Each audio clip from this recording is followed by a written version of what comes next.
I got so much motherfucking design on right now. Break it down, bring it back, make it clap. I got 3 old thoughts, new guap, wear that thing, bitches on my line. Al-Ghazali membedakan tasawuf sebagai ilmu muamalat dan tasawuf sebagai ilmu mukasyafah. Ilmu muamalat membicarakan tentang keadaan-keadaan hati atau ahwal qalb. Keadaan hati itu menurut Al-Ghazali terbagi menjadi dua. Pertama, keadaan hati yang terpuji seperti sabar, syukur, rasa takut, penuh harap, rida, dan lain-lain. Kedua, keadaan hati yang tercela seperti sombong, dengki, iri hati, gadab, dan lain-lain. Adapun ilmu mukasyafah tidak dapat diungkapkan kecuali secara simbolis dan tidak diperkenankan untuk diungkapkan kepada sembarang orang.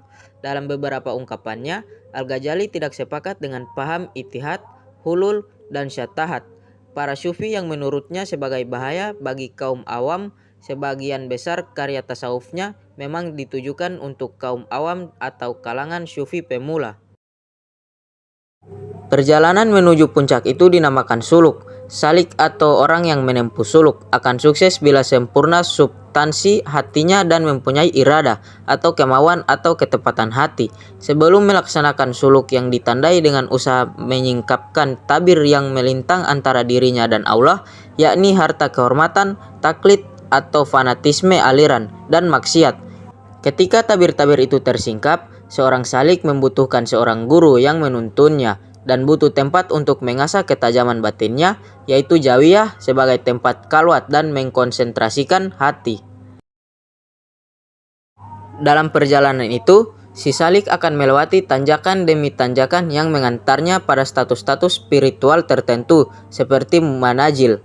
Bila suatu status belum mantap, ia disebut hal keadaan, bila sudah mantap disebut makam atau posisi.